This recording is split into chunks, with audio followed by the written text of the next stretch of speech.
नमस्कार, बहुत स्वागत है आप सबका। मैं पुनीत पाठक हूं और आज हम एक खास पेशकश लेकर आए हैं उस समस्या के ऊपर जिससे आज आप और हम दोनों जिसे झेल रहे हैं। कोरोना की नई लहर महसूस होने लगी है, आसपास दिखने लगी है। इससे हमको सतर्क और सावधान रहने की बहुत आवश्यकता है। सर्दी, बुखार, खांसी, गले में इन्फेक्शन, ज्यादातर घरों में, ज्यादातर लोगों में आज की तारीख में ये दिक्कतें दिख रही हैं। हर परिवार में कोई ना कोई इसका शिकार होता है, यानी इससे पीड़ित होता है, ग्रसित होता है और फिर परिवार में ये फैल जाता है। इसकी वजह इन्फ्लुएंजा का संक्रमण और कोरोना या एक नए स्ट्रेन का आना बताया जा रहा है। इन्फ्लुएंजा के स्ट्रेन में बदलाव हुआ है।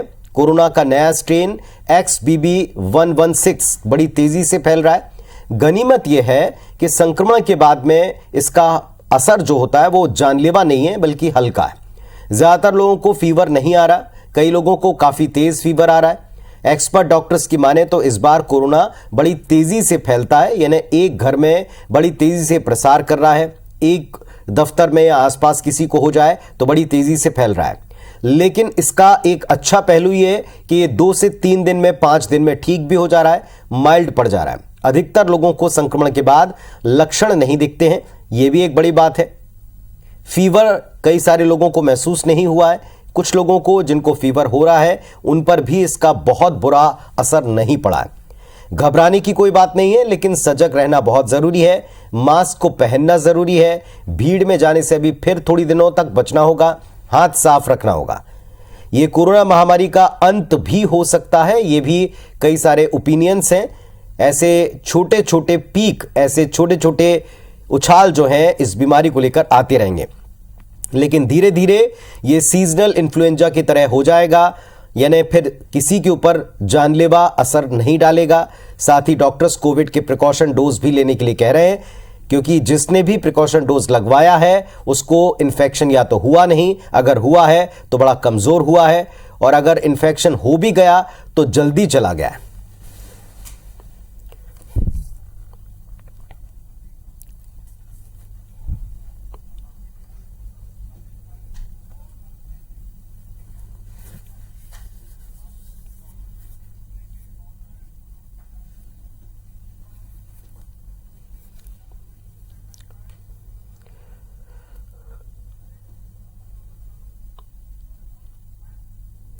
तो कोरोना का नया वेरिएंट, इसको लेकर के तरह तरह की बातें और चिंताएं हैं, लेकिन चिंता करने की आवश्यकता नहीं। सतर्क बहुत आपको रहना पड़ेगा। हमारे साथ में आज एक एक्सपर्ट भी जुड़ रहे हैं। डॉक्टर OP सुंदरानी साहब हैं, जो कि इंचार्ज हैं कोविड ICU मेकाहारा, रायपुर से हमारे साथ में जुड़े हैं। नमस्कार डॉक्टर साहब, बहुत स्वागत है आपका IBC 24 पर, और धन्यवाद कि आपने हमें समय दिया है। हमारे 2 सहयोगी हैं, राजेश राज रायपुर से जुड़े हुए हैं और भोपाल से मेरी सहयोगी हरप्रीत कौर जुड़ी हुई हैं। दोनों से भी हम अपडेट लेंगे, लेकिन पहले डॉक्टर साहब, ये नया स्ट्रेन क्या है? क्योंकि अमूमन हर दूसरा व्यक्ति, हर परिवार में आज सर्दी, जुकाम, बुखार ये है, और बुखार भी अलग अलग तरह का है। क्या अभी का आप देख पा रहे हैं, अभी का जो ट्रेंड है वो किस तरह का है?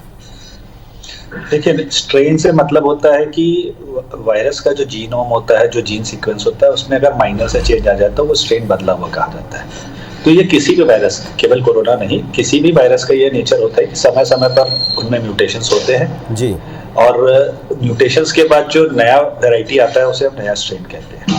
जैसा कि अभी आपने कहा कि नया स्ट्रेन, यस, ये बिल्कुल सही है। अभी तक जितने केसेस आए हैं, देखिए अभी बहुत ज्यादा ह्यूज नंबर ऑफ केसेस नहीं है, पर अभी जितने केसेस है उसमें जो डेटा सामने आ रहा है उसमें केस फैटेलिटी ज्यादा नहीं है, ICU में एडमिशन की दरें ज्यादा नहीं है, ऑक्सीजन की रिक्वायरमेंट भी बहुत कम लोगों को हो रही है।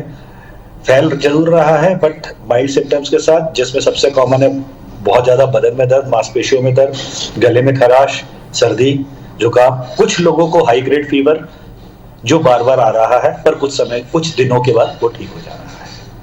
डॉक्टर साहब, जिन लोगों को घर में ही फीवर आ रहा है, जिन लोगों को सर्दी जुकाम हो रहा है, कई लोग इसे क्लाइमेट चेंज, मौसम बदलाव इस तौर के ऊपर लेकर घर में ही उसका इलाज करते हैं, आप उनको क्या सलाह देंगे? जो घर में भी इलाज कर रहे हैं उनको इलाज करना क्या चाहिए? फीवर आने की स्थिति में क्या करना चाहिए? देखिए, सबसे पहले ये बात सही है कि सिम्टम सीवियर नहीं है, पर कुछ परसेंटेज में तो सीवियर हो रहे हैं। ऐसा तो नहीं है कि 0% आईसीयू एडमिशन है, कुछ परसेंटेज तो आईसीयू एडमिशन अभी भी है, और वो कुछ परसेंटेज में कोई भी हो सकता है। इसीलिए किसी भी तरह के बुखार को, बदन दर्द को, गले में खराश, डायरिया, कमजोरी को हल्के में न लेते हुए आप अपने डॉक्टर की सलाह ले लीजिए। आप घर पर ही रहें, आपको कोई नहीं कह रहा कि आप आइसोलेशन सेंटर्स में जाइए और भर्ती होइए, पर ट्रीटमेंट डॉक्टर की सलाह से लीजिए। इससे 2 फायदे होंगे। पहला, अगर ये कोविड है तो इसकी जांच जल्दी हो जाएगी, इसे जल्दी पकड़ा जा सकेगा।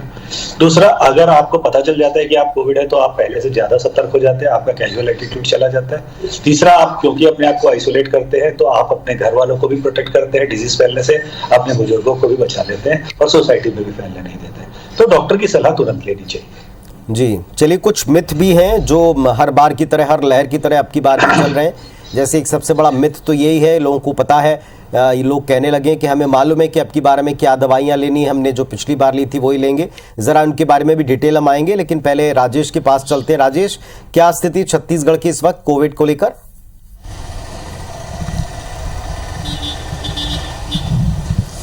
देखिए पुनीत, छत्तीसगढ़ की स्थिति देखें तो पिछले 10-12 दिनों से इसने जोर पकड़ना शुरू किया।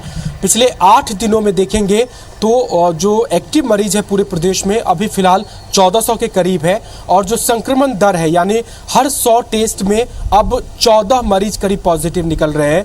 10-12 दिन पहले ये 1 के नीचे आंकड़ा था, तो कितनी तेजी से ये फैल रहा है आप खुद ब खुद अंदाजा लगा सकते हैं। लेकिन जिस तरह से डॉक्टर साहब बता रहे थे, स्वास्थ्य विभाग के अधिकारी भी वही कह रहे हैं कि इस पूरे आंकड़े में, यानी कल की तारीख में हम बताएं, आंकड़ों को अपडेट करें तो 1260 एक्टिव केस थे पूरे प्रदेश में, उसमें 64 लोग हॉस्पिटल में एडमिट हुए थे, यानी 5% का करीब हॉस्पिटलाइजेशन रेट है। उसमें से कुछ लोग वेंटिलेटर पे थे, 6 से ज़्यादा केस वेंटिलेटर पे थे, करीब 23-24 केस थे जो आईसीयू में थे, बाकी ऑक्सीजन सपोर्ट की उनको ज़रूरत पड़ रही थी। लेकिन ज़्यादातर जो केस थे वो कोमॉर्बिडिटी वाले थे, यानी जिनको दूसरी गंभीर बीमारी है।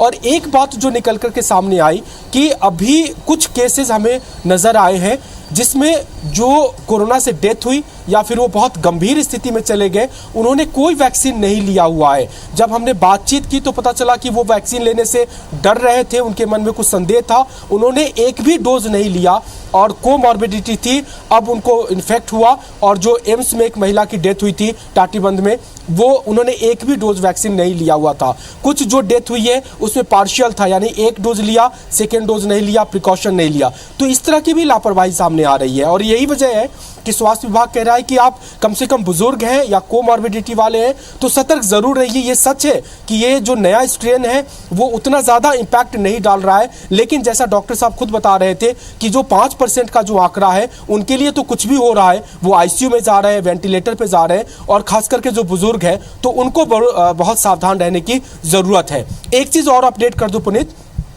कल ही जो लेटेस्ट रिपोर्ट आई है जीनोम सीक्वेंसिंग की, छत्तीसगढ़ में 10 अप्रैल तक के जो सैंपल भेजे गए थे उनमें से करीब 35 सैंपल की रिपोर्ट आ गई है। और उसमें जो पूरे देश भर में अभी जिस स्ट्रेन की वजह से, जिस वेरिएंट की वजह से सबसे ज़्यादा केस आ रहे हैं XBB 1.16, उसका कोई केस अभी छत्तीसगढ़ में डिटेक्ट नहीं हुआ है।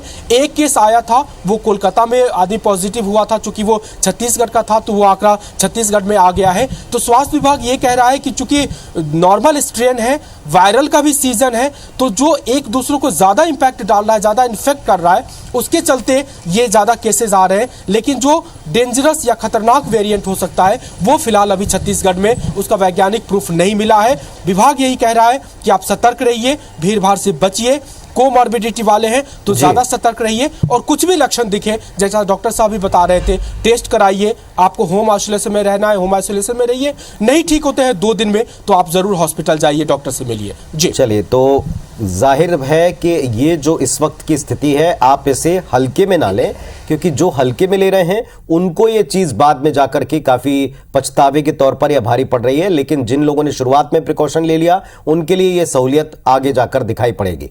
हमारे साथ में हरप्रीत है भोपाल से। हरप्रीत, आप बताएं वहां क्या स्थिति है पूरे प्रदेश की? देखिए, मध्य प्रदेश की बात की जाए तो फिलहाल कोरोना के मामले यहाँ रोजाना बढ़ रहे हैं, लेकिन फिलहाल मध्य प्रदेश के लोगों के लिए राहत की बात है। कुल मामलों की अगर पिछले 24 घंटे में बात की जाए तो अब तक 266 मामले यानी एक्टिव केस मध्य प्रदेश में कोरोना के हैं, लेकिन 261 मामलों में जो मरीज हैं वो होम आइसोलेशन में है, यानी घबराने वाली बात नहीं है। नॉर्मल फ्लू के तौर पर इसे लिया जा रहा है, लेकिन घबराना नहीं है, सतर्क रहना यहाँ पर बेहद जरूरी है। अगर भोपाल शहर यानी राजधानी की बात की जाए तो 93 मामले यहाँ पर अभी एक्टिव केस हैं कोरोना के। एक महिला जिसकी 80 साल करीबन उम्र है, 2 दिन पहले उनकी मौत कोरोना के चलते हुई है। इसके साथ ही पिछले करीबन 48 घंटों में इंदौर में एक 98 साल की महिला ने कोरोना से संक्रमित होने के बाद दम तोड़ा है।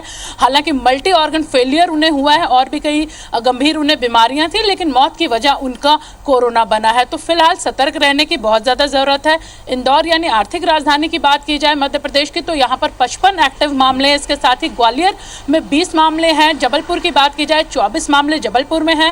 राजगढ़ की बात की जाए तो यहाँ 24 एक्टिव केस हैं। इसके साथ ही सीहोर, उज्जैन, सागर में करीबन 3 मामले हैं। तो कुल मिलाकर मामलों में ज़रूर बढ़ोतरी हो रही है। कोरोना के केस ज़रूर 10 से ज़्यादा रोज यहाँ पर सामने आ रहे हैं, लेकिन फिलहाल होम आइसोलेशन में ही लोग अपना इलाज ले रहे हैं और उनकी हालत में सुधार आ रहा है। फिलहाल डॉक्टर्स की अगर यहाँ पर माने तो उन्होंने भी लोगों से अपील की है। स्वास्थ्य विभाग यहाँ पर अलर्ट मोड पर है।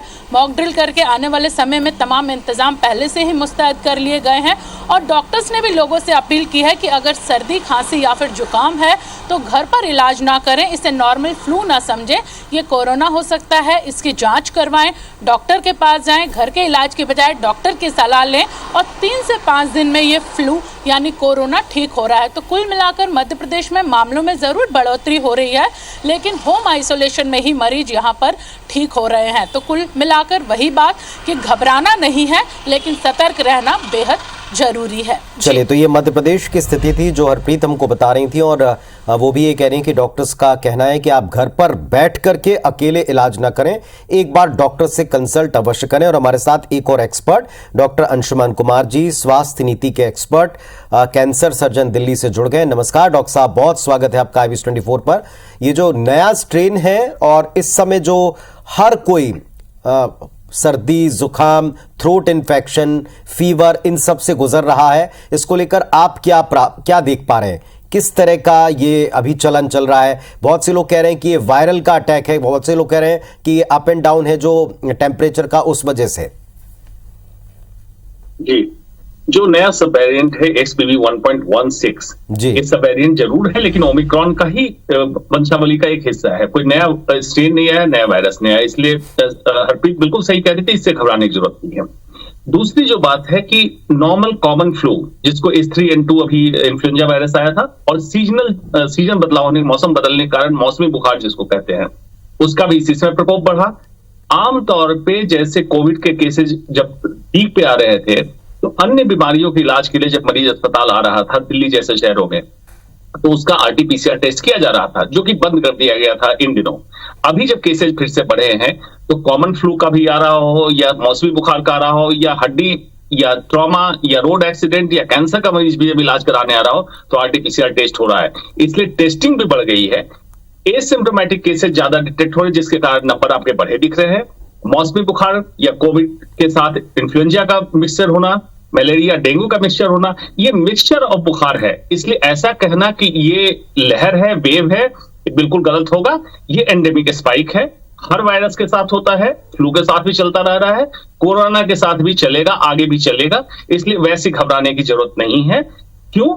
इसमें हॉस्पिटलाइजेशन नहीं है, मारक क्षमता ना के बराबर है, अनलेस की कोमॉर्बिडिटी किसी को ना हो, तो इसलिए उतनी चिंता की आवश्यकता नहीं है इसमें। डॉक्टर साहब, बच्चों को भी एक बड़ी बात यह है कि ये अगर मिक्स भी है तो बच्चों को भी हम देख रहे हैं सर्दी, जुकाम, थ्रोट इन्फेक्शन, फीवर, ये हो रहा है। बिल्कुल, बच्चों को आपने देखा होगा कि तीसरी लहर के बारे में सोकल चर्चा में बड़े बड़े लोगों ने कह दिया था कि बच्चों पे बहुत बड़ा प्रकोप आने वाला है। तब भी मैं यही कह रहा था कि बच्चों का इम्यून मॉड्यूलेशन, इम्यूनोजेनिसिटी बड़ी अच्छी होती है, इसलिए वैक्सीनेशन प्रोग्राम बच्चों में किया जाता है। बच्चों में सर्दी जुकाम जरूर होगा, क्योंकि जितने बच्चे अनएक्सपोज्ड होंगे उनमें लक्षण आएंगे, लेकिन बच्चे एडल्ट की तुलना में बड़ी जल्दी रिकवर करते हैं, एक्सेप्ट इन्फेंट, मतलब 1 साल से छोटे बच्चे की बात नहीं कर रहा हूं, जो यंग दौड़ने वाले बच्चे हैं, तो बच्चों में ऐसी कोई चिंता की जरूरत नहीं है। एक्सपोज बच्चे में तो बिल्कुल चिंता की जरूरत नहीं। जो अनएक्सपोज बच्चे हैं वो 3-4 दिन 5 दिन में रिकवर हो रहे हैं, उसमें भी कोई समस्या नहीं होनी। कोविड के बढ़ते केस वाकई चिंता की बात है।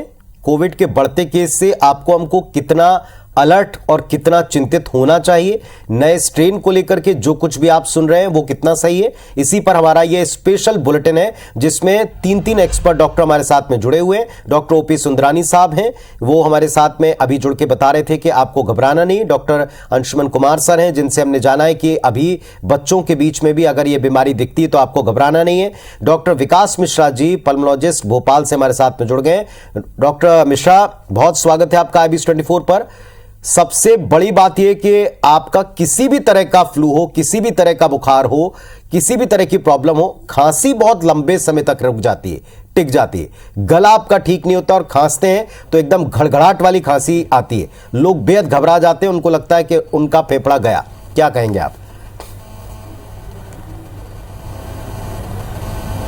जी देखिए, इस बार थोड़ा ये देखने को मिल रहा है कम्युनिटी में दोनों तरह के इन्फेक्शन साइमल्टेनियसली रन कर रहे हैं। एक कोविड इन्फेक्शन है, इसके साथ साथ फ्लू इन्फेक्शन भी, जिसे हम इन्फ्लुएंजा कहते हैं।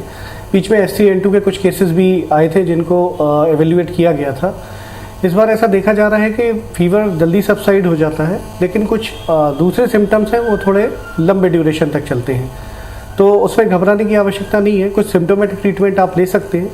कुछ लोग जो स्पेशली एलर्जिक होते हैं उन्हें मास्क पहनने की आवश्यकता है, अपने आप को एलर्जी से बचाएं।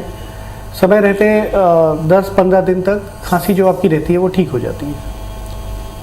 चलिए डॉक्टर सुंदरानी, जैसा अभी हम चर्चा कर रहे थे कि बहुत से लोगों में, परिवारों में, बच्चों में, क्योंकि अभी यहाँ छत्तीसगढ़ में भी हम देख रहे हैं, छत्तीसगढ़ मध्य प्रदेश समेत पूरे देश में बच्चों के स्कूल खुले हुए, नया सेशन शुरू हो गया है और बच्चों को लेकर के थोड़ी चिंता बढ़ रही है।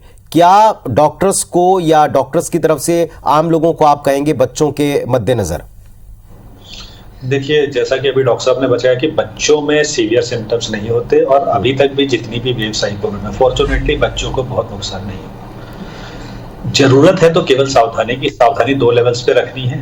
पहले, बच्चे जब स्कूल में जा रहे हैं तो उन्हें ये समझाया जाए कि वापस से मास्क पहने, क्योंकि बच्चे हैं, आपस में खेलेंगे, एक दूसरे के साथ बैठेंगे, तो मास्क जरूर पहने।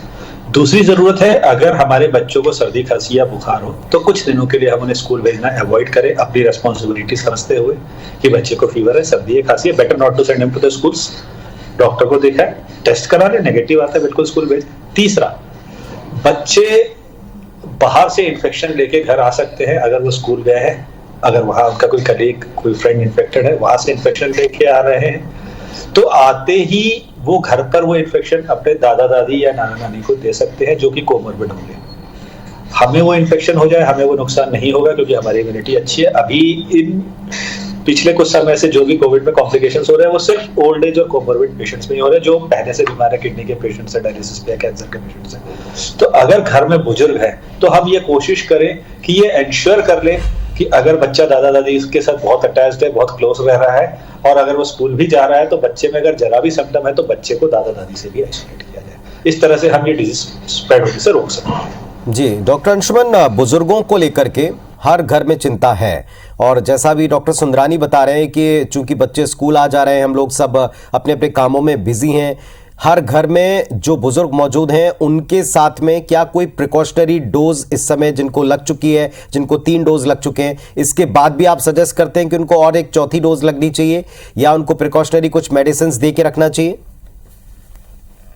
जी देखिए, जिनको बूस्टर डोज लगा हुआ है उनके लिए कोई रिकमेंडेशन नहीं। जिनको 2 डोज लगे हैं, तीसरा डोज नहीं लगा है, उनको जरूर लगवाएं। कोमॉर्बिडिटी मतलब कोई बीमारी हो या बुजुर्ग हो, उनको डोज लगवा दें।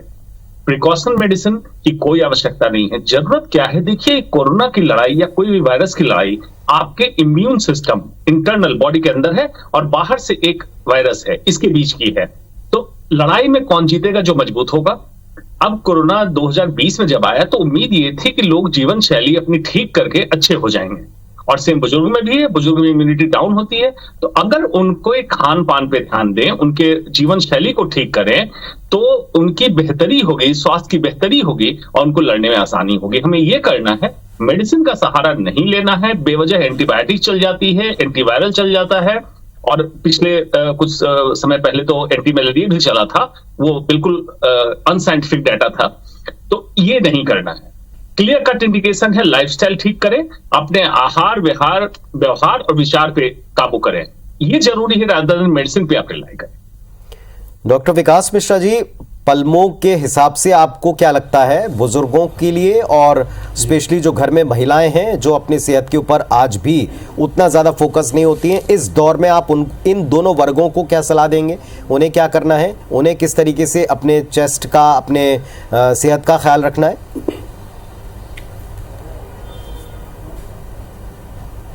देखिए, कोविड अप्रोप्रिएट बिहेवियर हम शुरू से लगभग 2-3 साल में हमने लगातार अपनाया है और शुरू से अपनाते रहे। उस कोविड अप्रोप्रिएट बिहेवियर को हमें कंटिन्यू रखना है। मास्क लगाना है, ज़्यादा लोगों से हम मिलने जुलने जा रहे हैं, सैनिटाइजेशन का उपयोग करना है। बच्चों के साथ मैं ये कहना चाहूँगा कि बच्चे स्कूल में जाते हैं और इन्फेक्शन लेके आते हैं, तो यहाँ पे थोड़ा चेन ऑफ ट्रांसमिशन को ब्रेक करना जरूरी होता है। वैक्सीनेशन पार्ट बड़ा इंपॉर्टेंट है।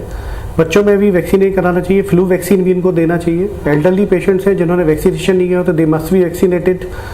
और कोमॉर्बिडिटीज़ वाले अगर ये हैं तो फर्स्ट थिंग तो उन्हें अपनी कोमॉर्बिडिटी जो है उसको काफ़ी कंट्रोल करके रखना है। और अगर कोई इन्फेक्शन होता भी है या उन्हें बुखार आता है तो उसको लाइटली नहीं लेना है, समय से ही हमें चिकित्सक को दिखाना है, अपना ऑक्सीजन सैचुरेशन मॉनिटर करके रखना है। यही सारी सावधानियां अगर हम रखेंगे तो ये कोई बड़ी प्रॉब्लम नहीं है। अभी छोटे मोटे इन्फेक्शन आ रहे हैं, कहीं से भी अस्पतालों में भर्ती होने की कोई भी इस तरह की सूचना नहीं मिल रही है। हो भी रहे हैं तो जो छोटे मोटे कुछ केसेस आ रहे हैं जो एनुअली हमेशा आते रहे, पहले भी आते रहते थे, उतनी ही एडमिशन रेट है। तो घबराने की ज़रूरत नहीं है, अपना बचाव करें, अप्रोप्रिएट बिहेवियर रखें।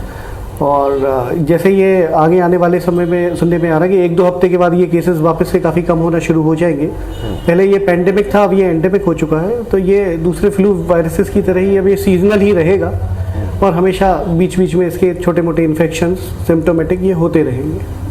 चलिए, तो छोटे छोटे इन्फेक्शंस के सिम्टम्स को नज़र आने के बाद आप इसे कतई इग्नोर ना करें। और अंतिम बात डॉक्टर सुंदरानी, बच्चों के वैक्सीनेशन को लेकर अभी भी कई पेरेंट्स थोड़ा चिंतित हैं, वरिड हैं। अभी हम अपने प्रदेश में या देश में कितने उम्र वर्ग तक के बच्चों को कोविड को लेकर वैक्सीनेट कर पाए हैं और कितनों के लिए अभी हमको और इंतजार करना है? देखिए, बच्चों के वैक्सीनेशन में अभी इंतजार इसलिए करना है क्योंकि अभी तक हमारे पास कोई रोबस्ट डेटा नहीं है, कोई कंक्रीट डेटा नहीं है कि बच्चों के लिए वैक्सीन कितनी सेफ है। दूसरा, बच्चों में वैक्सीन के लिए बहुत ज्यादा पैनिक करने की इसलिए जरूरत नहीं है। मैं उसी चीज को वापस रिपीट करूंगा। बच्चों में severity of this disease even second wave, जब हमारे हॉस्पिटल्स कम पड़ रहे थे, ऑक्सीजन बेड्स की शॉर्टेज हो गई थी, उस समय भी फॉर्चुनेटली बच्चों में सीवियरिटी देखने को नहीं मिली। तो इतना पैनिक करने की जरूरत नहीं है। अनइंडिकेटेड इसने लगा लिया, अच्छा अब 16 साल होने में 4 ही दिन तो बचे हैं, 12 साल होने में 1 ही महीना तो बचा है, लगा ले क्या, इस तरह की चीजों को अवॉइड करें। देखिए, जिस चीज की सेफ्टी प्रूव हो जाएगी, गवर्नमेंट खुद रिकमेंड करेगी, ICMR खुद रिकमेंड करेगा। जब तक बहुत अच्छा डेटा नहीं आ जाता, जब तक रिकमेंडेशंस नहीं आ जाती, सुनी सुनाई बातों पर विश्वास न करें। मास्क पहना है, काफी है। चलिए, फाइनली आप सब डॉक्टर्स को सुनने के बाद में एक बड़ा सुकून, बहुत एक राहत महसूस हो सकती है। लेकिन एक जो सभी डॉक्टर्स का अलर्ट है आपके, हमारे लिए, सभी के लिए, घर बैठकर इलाज ना कराएं, एक बार डॉक्टर से कंसल्ट अवश्य कर लें। कोई भी ऐसी चिंताजनक स्थिति नहीं है, कोई ऐसे हालात नहीं है जिसके बारे में अब पता नहीं है या जिससे आप और हम डील नहीं कर सकते। लेकिन हाँ, लापरवाही से डील किया तो चीजें लंबी खिंच सकती हैं और आपकी हमारी दिक्कतों को बढ़ा सकती हैं। अभी नए स्ट्रेन को लेकर या नई वेव को लेकर के जो कुछ भी आपके मन में शंकाएं थी, ये एक्सपर्ट से सुनने समझने के बाद में वो चिंताएं आपकी जाती रहेंगी। आप स्वस्थ रहें, यही हमारे स्पेशल बुलेटिन का मकसद था। बहुत बहुत धन्यवाद आप सभी एक्सपर्ट का जुड़ने के लिए, हमें समय देने के लिए। मेरे दोनों सहयोगियों को भी बहुत धन्यवाद पूरा अपडेट देने के लिए। धन्यवाद, नमस्कार।